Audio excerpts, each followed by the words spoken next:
Mana kutilgan 1-aprel ham keldi. Nimalar o'zgardi? Xo'sh, qaranglar, sizlar vaqtdan yutishlik uchun bir ikkita tavsiyamiz bor.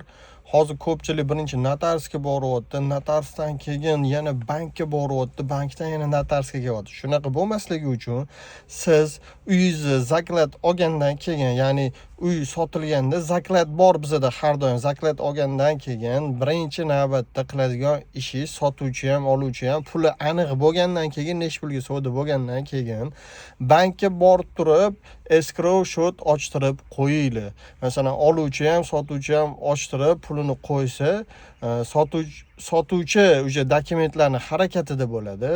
Masalan, o'sha kungacha belgilangan kungacha dokumentlarni yig'ib notarsga taqdim qilsa kamchiliklarni aytadi. Oluvchi bo'lsa pulini harakatini qilib bankka qo'yib qo'ysa vaqtdan yutilyapti. Hozir qanaqa bo'lyapti?